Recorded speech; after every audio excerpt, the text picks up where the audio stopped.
Welcome back, folks. Sorry about that extended pause. We did have, some IRL considerations to take care of.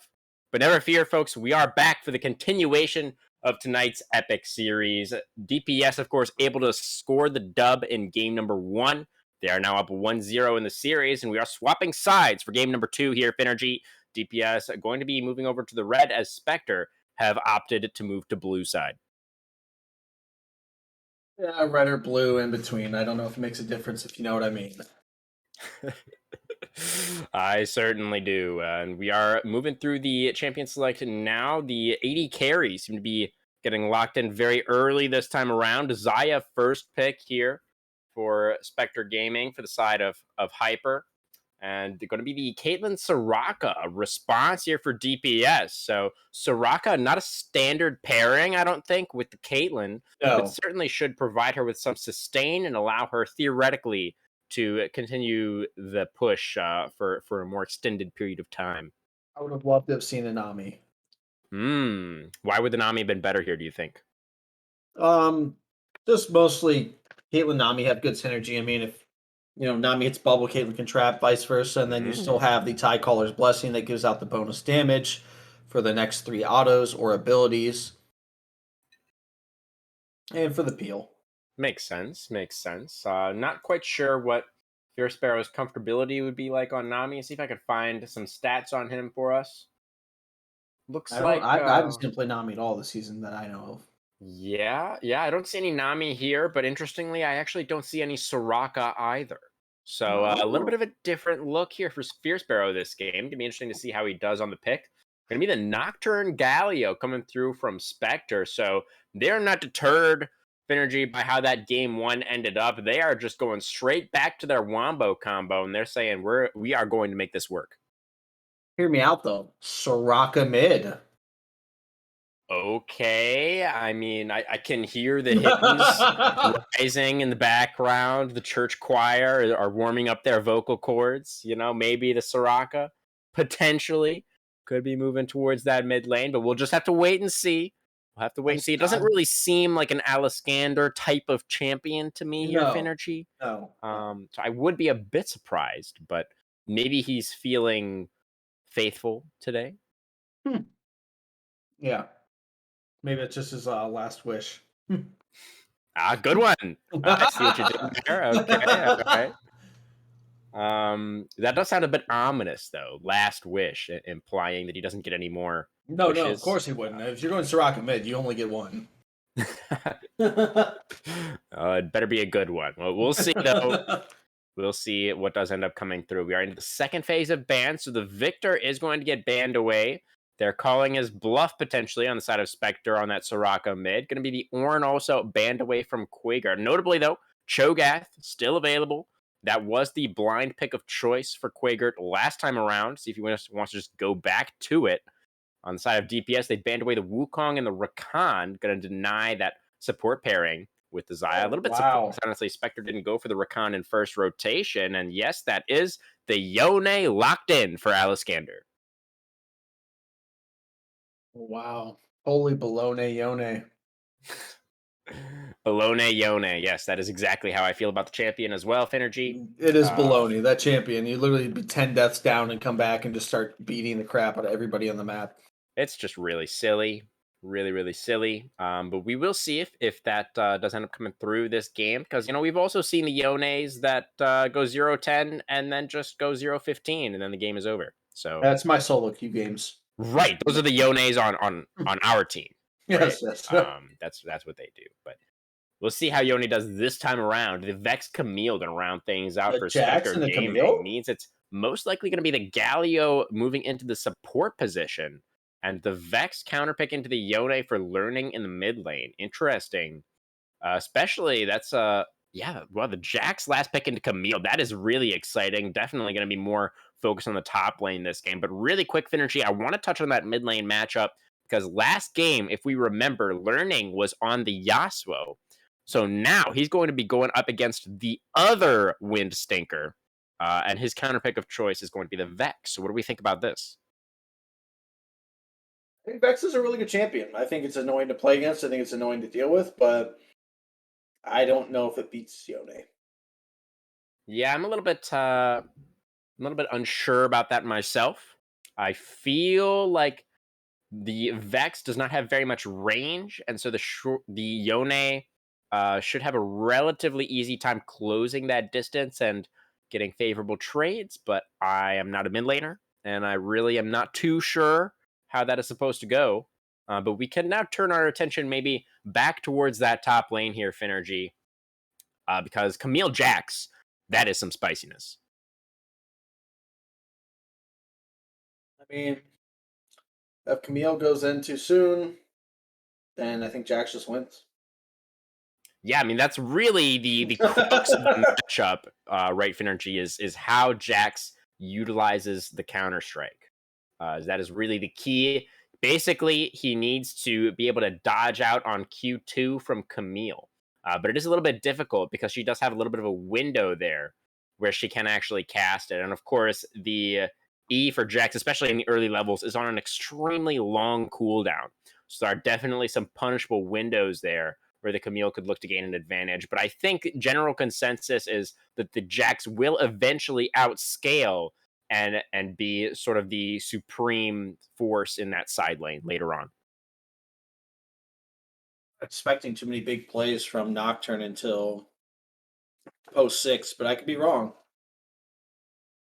Yeah, Swagasm. We didn't see him look for a whole lot pre-6 on our previous game on the Diana. He went for a couple of ganks, notably one towards that top lane. But I expect probably both junglers, or well, I should say the Nocturne specifically, to be looking for a power clear angle here once again. On the other side, though, Talus switching from the Amumu now will be on the Volibear.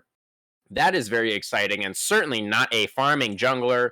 He is a Oh no. carnivorous jungler. He wants to be feasting on enemy champions. And it'll be interesting to see which champions he has an appetite for. Where do you think Talus is going first this game? Finergy, are you there? I'm just thinking. I mean, Vex's fear. I don't know if going mid is going to be optimal here. I think maybe looking for a force in the scuttle and asking for his team to rotate and trying to kill Nocturne. Because I still think he's going to go Yeah. towards top side. It just seems like that's going to be the move here. And that And I'm certainly is an option, is looking to find the enemy jungler and just try and take him out of the game. That's actually one of my preferred strategies myself when I'm playing the bear. Is you just kind of hunt out where you think the enemy jungler is. You try and go for the 1v1, and you're Volibear, so you probably win those. And we'll see. Especially over a scuttle crab, junglers, especially in our North American region, notoriously are very greedy for those crabs. So If they don't fight over crab, I'm expecting. If I was Nocturne on Spectre Gaming, I would, as Swagasm, I would make sure there's vision out, and I'd wait for Volibear to start to gank and do the counter gank. Because if he tries to gank before Talus, I think they just lose. yeah, I as if think I think it this is has to be a definitely a counter. counter gank. Yeah. Yeah, Yeah, I think that could be a good angle, definitely. But Nocturne, he just really doesn't have very much impact with those early ganks.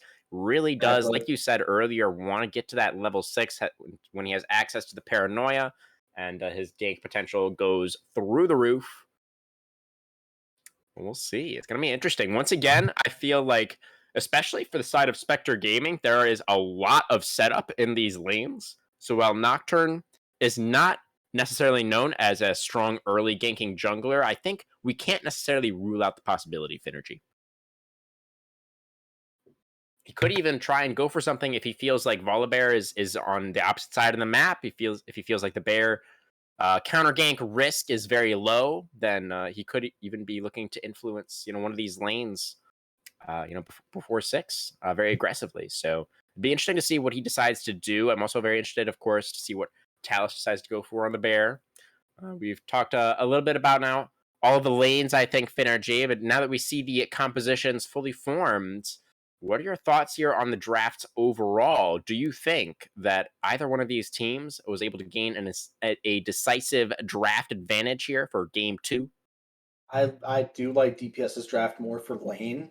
I would say when it gets outside of lane phase, if DPS does not get a lead, I am very fearful for what Spectre's comp can do. If you have a Paranoia and Vex throws an ultimate, you can't see where the ultimate's coming from. She goes in and fears the whole team. Then you have a Galio ultimate that can follow up after that. I mean, it just, And I don't know. Camille too comes flying in there. Yeah, it's There's, pretty insane. but for lane, I 100% don't see DPS falling behind in lanes just because of the picks that they have.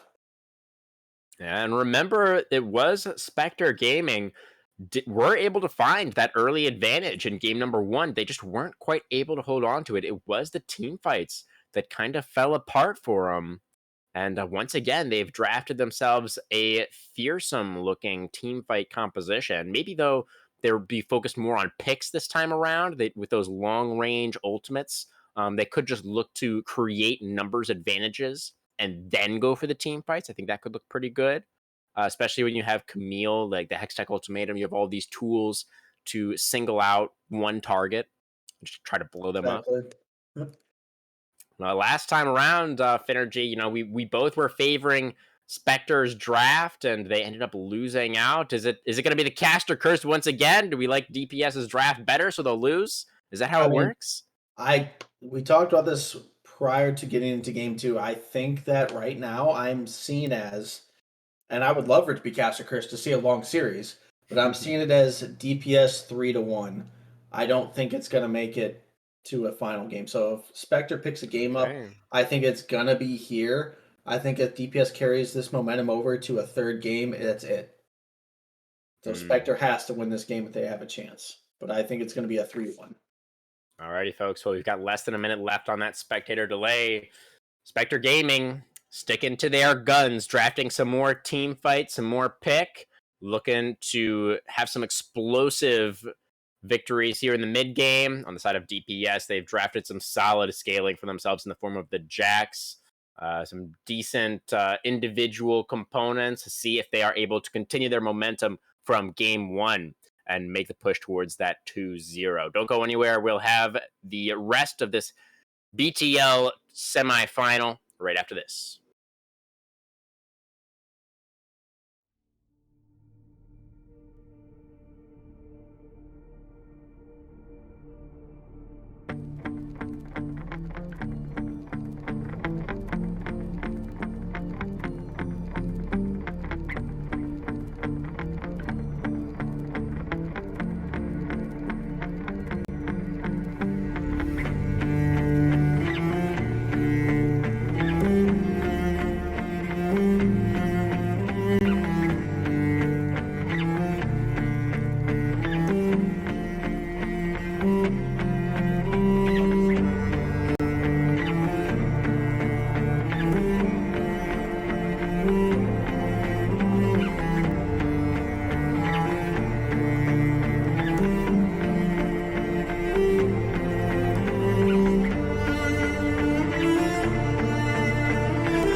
Yeah, it looks pretty good. I think I'm maybe like half a second behind, but I think it's fine. Half a second. That was the title of my sex tape. Nice. And we're live! Welcome back, folks, to DPS versus Spectre Gaming. We have switched sides, so we are seeing DPS over on the red side, Spectre Gaming on the blue. And Finergy, sex tapes aside, it looks like we have a pretty defensive, pretty unrevealing, if you will, opening here for our second game. I like that. Honestly, I like the ward there, but I think that ward specifically is better warded if you can safely put it at 1 minute and 15 seconds. Bring it down a notch. It provides a crap ton of vision, and I usually you either do it on the red side, you wore the chickens at 115 as the support, or you know, the actual name for them. I still call them chickens, but you know, Raptors. Yeah. Yeah, technically speaking, but we can go with. I like chickens. You know? I like chickens, Eddie. Who doesn't? Yes. Honestly.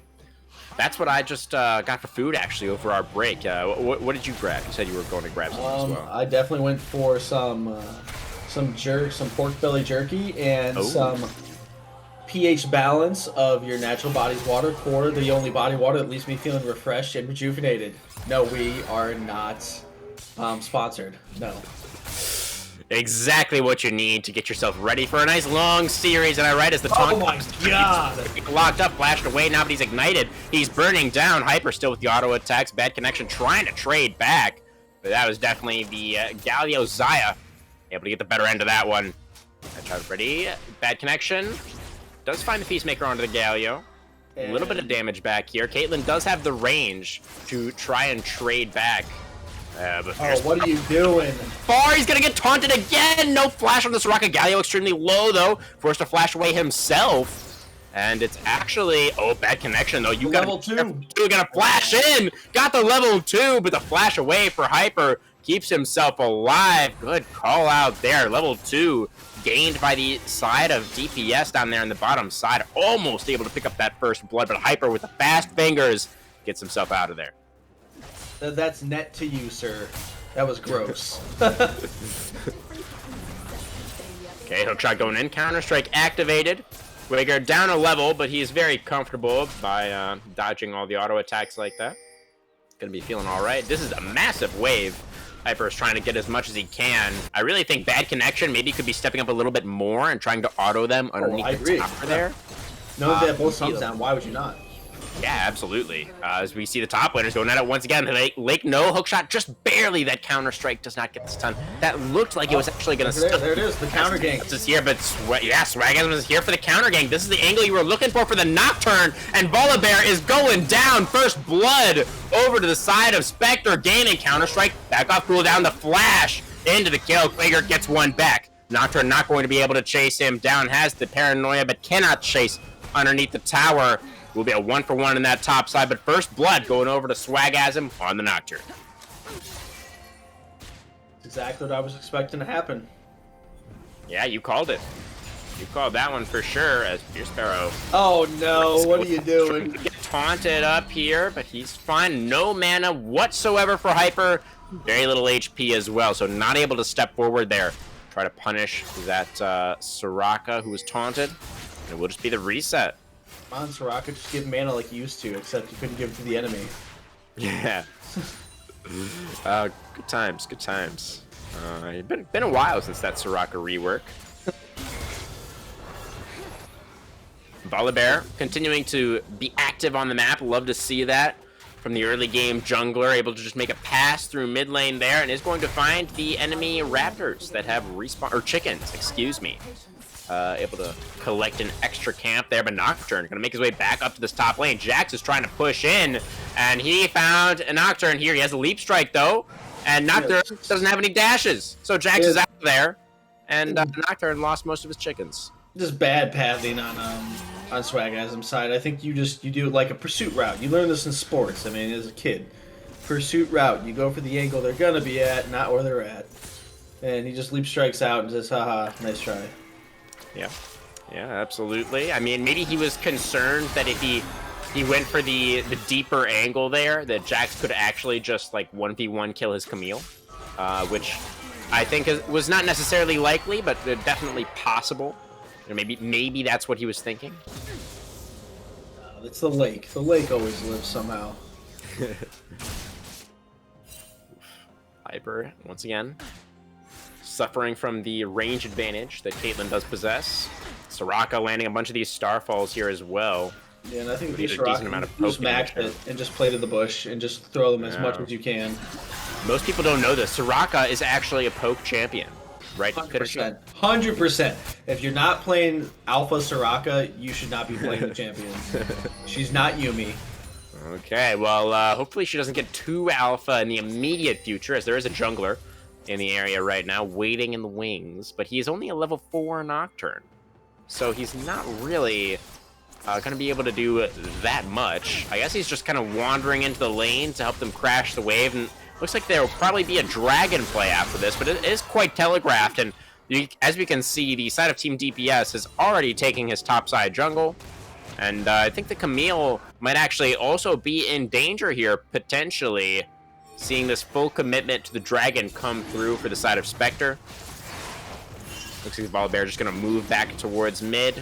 We'll look for an angle here. Going to be the Soraka taunted up, but the carries over here are on the dragon for the side of Spectre. They will just secure that first neutral, call it a day. Lake does have 6 advantage on the Camille over Quakered's Jax, but once again, Talus hovering here on the bear, looking, waiting for an overextension from the Lake. Q2 used nice leap strike back in there for Quakered, but still, you got to be careful about that Hextech ultimatum. You don't want to stay in range for when the hookshot. Oh no! Cool down. Oh, Quakered. And the CS lead's just gonna literally just keep growing. Yeah, the Lake is looking mighty deep here in game 2. He's one of my favorite references, one of the Great Lakes. Which lake is he? One of the Great Lakes. He is Just one of them. That's a flash away. It's not enough. The ignite comes down. The last tower shot. Aliskander. Oh, the minion autos. Yes, he does go down. A 1-for-1 in the mid lane. But it did cost learning both of his summoner spells. There's that Soraka poke. Love it. Yeah, that was really close in the mid lane. It was a nice flash away for learning to be able to dodge out on the Fate Sealed from Aliskander, but it just wasn't enough. The silliness of the Yone could not be overcome in that particular situation, and the Vex did go down, but nice to trade one back. Did require the Ignite and a couple of tower shots, but, you know, whatever gets the job done, that's worth. Pretty much. I mean, it's what I like that even though Sparrow does not play a lot of Soraka, I like to see enchanters that understand if it's a engage matchup, just go Guardian. Yeah, the cooldown boots as well. First buy for Fierce Sparrow. Oh, nice counter strike there, but not going to be able to fully commit to the 1v1 with Camille.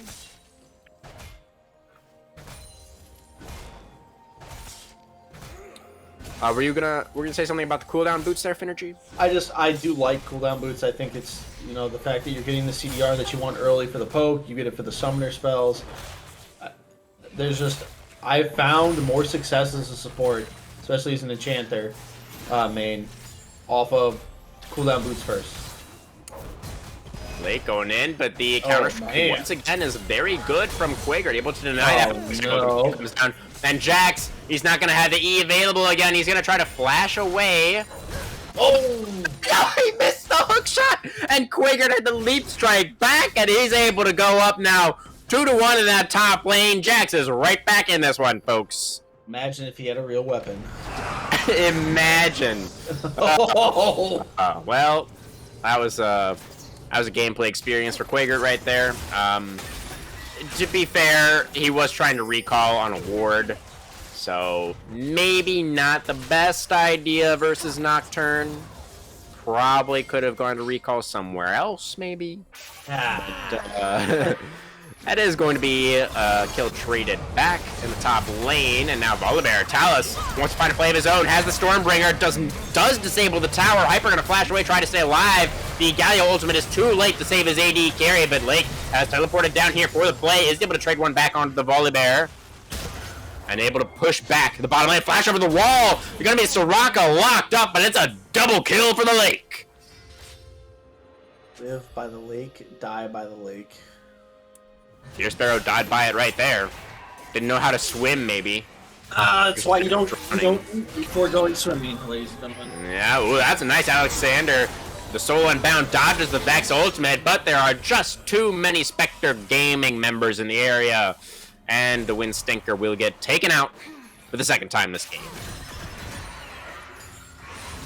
I was kind of worried about this happening because really the lane phase should be, in my opinion, on the side of DPS for this game, and it's not looking that way. Yeah, they are going down pretty severely here in the early game, especially with that Herald crash into the mid lane. Cal's able to walk over here and deny any more plates from going down. But the side of Spectre Gaming have opened up a slight gold lead for themselves. When Talus went down bot side, I was gonna make a joke, but I'm sure somebody was expecting some unbearable fun. For those who don't know, it used to be one of Volibear's voice lines. Okay, well, we've got our second dragon spawning right now, actually. We'll see if anybody wants to make a move towards that objective. Spectre Gaming want to go for the dragon stacking, or if maybe they don't care as much about those objectives here. Lake no teleport. Quaker does have his. They're not unleashed just yet, as Quaker going for the counter strike here. Has the stun, gets him out of the hook, but not the paranoia. One from dead. He's dropping the ward in the bush. Quaker just needs vision. He needs to get in range, but Lake playing the. Oh no! Oh my God! Quaker with the 1v2 double kill in top lane. Oh my goodness! The counter strikes were perfect. Somebody get the pasta cut in chat immediately. Jax is popping off right now in game 2. He's just pulling out the lamp and illuminating everyone else's life. That's all. That's really all it really does. Insane from Quaker up there. He was wider in game 1 on the Cho'Gath, and he's coming back strong here in game 2 as well. The Jax counter pick looking clean up there. Volibear through the Hex Gate. Gonna look for a play in the enemy bot side jungle. Looking to take control of the whole map now as Team DPS. Meow Scanner finds the knock-up. Shakamaru gets the taunt onto the Bear. Bear does have ultimate, but he's not going to use it. Just accepts his death. Soul Unbound will not get you to safety. And it's going to be just like that. 2 more kills picked up by Spectre in their own jungle. A little bit of an overextension, I think, there for DPS. Yeah, I really want to know if the jungle could tell us how he feels. Sorry, no more of those, But okay, for a frame of reference, when Jax got the double kill top, Soraka still had all, so I'm fairly certain that he was fine. Wow. Didn't even call for the Soraka ult. It was just like, yeah, guys, by the way, I just got a double kill. Carry on. As you were. I don't think it would have saved them, even if he had used Wish there. It wouldn't have mattered. They were already dead in the jungle. Oh, for that later play where they got caught out. Yeah, I mean, it's possible. He could have used the Wish in conjunction, I think, with the Volibear ultimate. Talus would have gained a little bit of HP there. Might have been able to make it out. But yeah, just deciding to save the cooldowns there. They definitely were overextended, so just going to accept the punish and look to use those ultimate abilities in a more proactive way, potentially. A little bit later on here. What was that, Finergy? First shirt bot already. Yeah, I mean, that's Caitlyn for you, right? He actually, bad connection, wasn't quite able to get the last plate there, as we are post 14 minutes now, but certainly still going to be happy about that first turret blood as Nocturne making his way back to the top lane. Hopefully it goes better for him this time. Jax is feared. He does not have counter strike. He doesn't have it now. Going to flash away. Tries to leave strike out, but here's the difference. They brought an extra man to the side of Spectre Gaming, and now Stormbringer down here on the bottom side. The cross map play is good for DPS, so it's a 1-for-1 overall. But it's going to be the tier 2 picked up by TPS here on the bottom side as well, and they're going to be able to extend their gold advantage to about 2,000. Tier 2 for shutdown gold, kind of, unless, I don't know. It's kind of a rough one. Alice Scanner, I think, is going to go down here. Ultimate comes down, learning for it, and has the execution. Alice Scanner looking like our Yone this game, Finergy, 1-4. Not looking so good for the Team DPS mid laner so far here in game number 2. See if he can turn things around, though. Still some League of Legends left to play. Clearly intentional. There's a 10 death power spike on all Yone players. I thought it was on Yasuo, actually. No, it's It's is not transcendental, right? That's not the word I'm looking for. It's the word for it's in the family. It's genetic. It's genetic. That's what it is. Yes, it's genetic. Yeah. So we'll just expect it to happen. Yeah. Okay. Yeah. Well, Aliskander, he's got 6 deaths to go then, so a little bit of work to do still. See if he can get there. We do have Dragon number 3 spawning in just a minute. We're gonna have a Hex Tech Soul this game, obviously, with the presence of the Hex Gates on the Rift. So that is generally, I think, believed to be the strongest soul these days. Let's see who is going to get the priority over the river for this 3rd dragon. Could decide a lot for the flow of the rest of the game. I'm really hoping I don't see a Moonstone Soraka here. I still believe Shirelius is better. They need something to run away from their team with, but I don't know. We'll see what happens. We'll see. Maybe Fierce Sparrow is just a Shirelia's enjoyer like you. Yeah. Just gonna build it here again. I don't care how much you gap that item, still a good item. Quager doing a little bit of counter jungling himself up here. Gonna find the enemy blue buff. Does reveal perhaps that Nocturne is on the bottom side of the map, looking to set up for this dragon. Both top laners do have their teleport, but Quager has 2-level advantage on the lake right now. Camille really starting to suffer in the side lane. Really early on still, but Jax with that double kill that he got earlier, he is very far ahead of the curve of the game, and he is already a menace over there. Dragon started up now for the side of Spectre. Gonna look to pull it out of the pit. Scuttle Crab vision is present for the enemy, but they are deciding not to contest. It's just gonna be the Jax taking Herald 2 up there on the top side in trade. And yeah, that's pretty much it for now. Aliskander walking in there looking for maybe a cheeky steal. Talus actually was in the area as well. Had ult and flash. Could have gone for that 50-50, but once again, decided to save the cooldowns. Just found out that the favorite place for Jax to order food from is Postmates. Why is that, Finergy? Because he has a lamppost, obviously. Ah. High IQ jokes here. Sorry. Very nice, very nice. I unfortunately didn't need that one explained. My apologies, as that's going to be a teamfight breaking out in the mid lane. Soraka gets taken out at the beginning, and your bad connection forced to use every single tool at his disposal to escape. Quager now looking for the counter attack, has his Volibear in the area still. Stormbringer already used, but Quager is not afraid, going in 1v5 on the Jax. I don't think that was the play, Quager. Just kind of gives over his shutdown for free there. I guess he didn't have a shutdown, but he gives over his life for free. And they're going to lose the tier 1 in mid now as well. Spectre Gaming able to close the gap significantly after that one. And I do believe teamwork is kind of important in this game, but knowing that Jax has that pressure, I was more expecting him to just kind of split. Yeah, I mean, at the very least, not go in 1v5.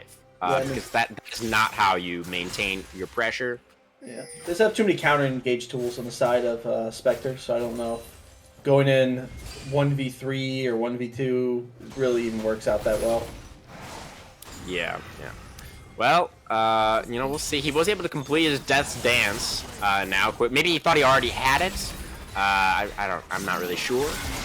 But regardless, he does have the 2-item spike now for the Jax. Almost a full item ahead of his counterpart. So still going to be very threatening there in the side lane in the 1v1. We'll see. We'll have to keep an eye on that and make sure Quager doesn't go for any more crazy engages. I'm sure that your bad connection will police his actions. Not bad. I got that one. Didn't need that one explained. Very nice there, Finergy. Very clever. We're looking at the mid lane priority coming through now for the side of Spectre Gaming. Jax, as we like to see, committing to the split push, rather. And Aliskander actually doing the same down there on the bottom side. So it's a 3-lane game here for DPS, looking to play on the entire map at once. And looking to do it pretty effectively so far. We can see the solo laners pushing out those side lanes, and then they didn't have any vision past the river, so that's when they go for the reset. Grid macro coming through here. Love to see it. And he also has the Herald, so he still has Herald to place down as well. Don't want to get caught out against a Nocturne team. Overextending by yourself is just asking to be destroyed. So we're going to have to play this smart for the side of DPS if they want to go up 2-0 in this series. For the side of Spectre, they are looking to tie us up. They still are down a little over 1,000 gold here, Finergy. But they do have the 1 dragon advantage. If they are able to secure this next Hextech dragon in 90 seconds, they could put themselves on Hextech's soul point. Would be an extremely powerful position, especially against a split push composition. Yeah, and that would make all the difference. Just depends on how DPS kind of stops the pressure that they're putting down as a team, because they're definitely playing more as a team this game from Spectre, which is what I was really expecting them to kind of do, because they need to. They have to stop the hemorrhaging, or else it's just going to snowball out of control. Yeah, definitely agree, and on all points, right? They needed to have better teamwork, and it does appear they have it this game. It's working out much better for them so far than it did in game number 1, but these objective team fights are going to be so critical. We need to see this continue from Spectre Gaming. We need to see the coordination on this long-range engage be perfect in order to blow up the Yone and the Jax at the start of the fight before they can really start getting their return damage out. It's an unfortunate Herald. I was hoping to see in the side lane, honestly. Yeah, they're just trying to get mid priority before the dragon spawns. I don't. They're looking to take out the mid-tier 1 as well, which is a very important objective on the map, generally speaking. But the tower will survive. Oh, I like this. HP left. This is interesting angle coming through here from Team DPS. They're hiding in the enemy jungle. Pierce Sparrow going to get spotted out, but Talus, I believe, is still unseen on his current position on the bear. No. Caitlyn is going to get caught out. Paranoia activated for Swagasm, but he's not going to pull the trigger. Big cooldown expended by Spectre Gaming. And now the stare down continues. The 5v5 stare down here in the river. Vex potentially going to look for a flank angle, but Dragon is getting shredded here. Down to 50%. Aliscander going in, looking for a little bit of damage. Hextech ultimatum. And the massive Vex engage gets a fear onto 3. The counter attack from Aliscander gets a decent soul unbound. The fate sealed gets a lot of return damage out. Quagert looking to get done, not enough. It's a double kill for the AD carry over here. Hyper does go down in the end, and the Dragon will be secured by the side of Spectre Gaming. Blinking health bars. Your bad connection stepping forward. 1 more auto attack on any of these low HP members could be a kill. But in the end, Spectre Gaming, they're going to win the team fight. They get the objective, and they get it out.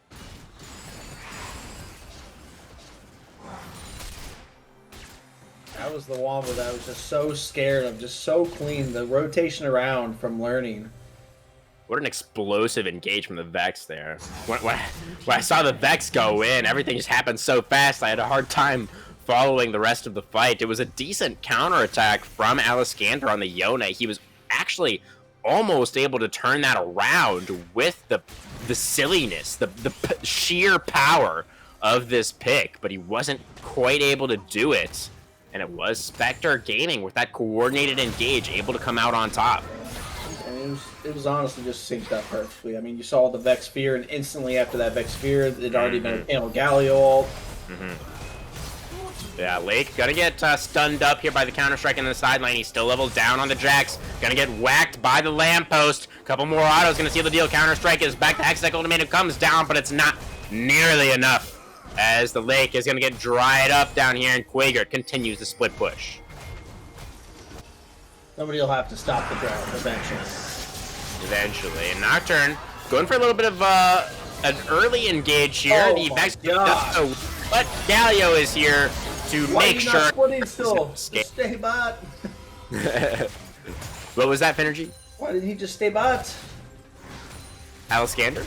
Yeah, I would honestly just force the inhib here and just because they're gonna, if he forces inhib and they stay topside, they take Baron, but you can get 2 turrets, probably get 2 inhibs, and just take a lot of gold and push it over to your team. Oh, Quagert, if you just kept pushing bot when he saw 3 top, yeah, I think will the lose Jax. Baron for it though, so I mean. That is true. They could have collapsed for Baron on the side of Spectre. It's a tough call. It will be the side of DPS just looking to maintain control over the bottom part of this map. And now Swagasm. Oh, no. Forward, Talus able to get the stun, and there is the kill. Quager picks up number 6. And with no jungler alive on the enemy team, you have to imagine this is a Baron angle for DPS. Shirelia's. I like the engage. Yeah, there's that Shirelia's diff here, Finergy. You called it earlier again. The Shirelia's for Fierce Sparrow really allowing that engage to come through. Swagasm didn't seem to be expecting it. And just like that, Baron secured for DPS. And they are able to extend their gold lead significantly.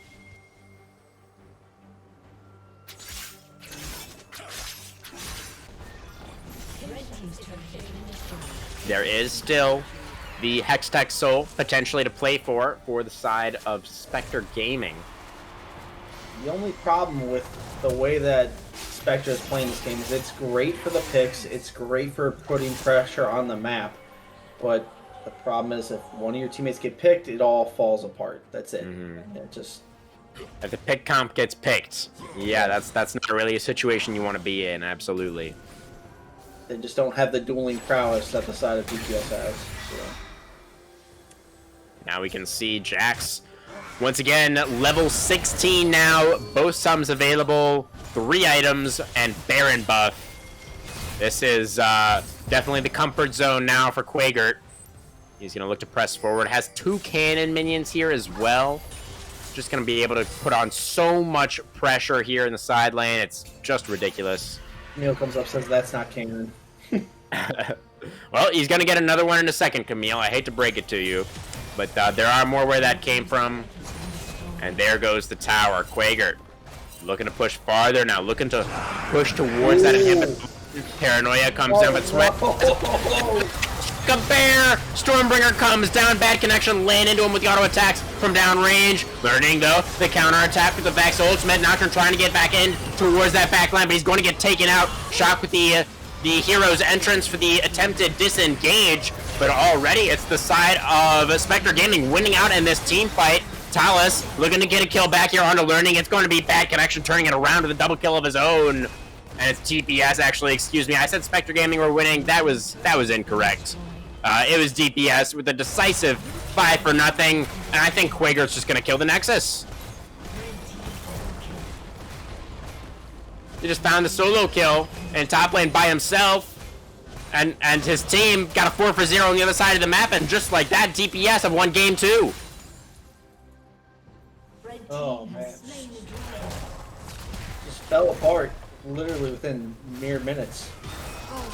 Yeah, it looked so good at the start with Nocturne face checking the 3-man squad, kind of wasting the ultimate. And now, yeah, I mean, we see the side of Spectre Gaming, they're alive again. Can they kill Jax? No. The Nexus will fall. 50 gold secured for Quagert. Level 17. Jax, what a monster here in this game. And it's going to be DPS going up 2-0 here in our first semifinal.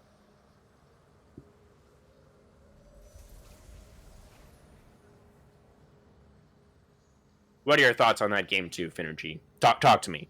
I think there's too much momentum. It doesn't matter if they go pick comp, they go comfort pick. I'm fairly certain that the only way that Spectre wins game 3 is if DPS goes back to the root of what I've always called them as the don't play seriously team, where they pick some off-the-wall stuff just for fun, just to pretty much put it in people's faces like, hey, I can play whatever I want, and we're still going to win.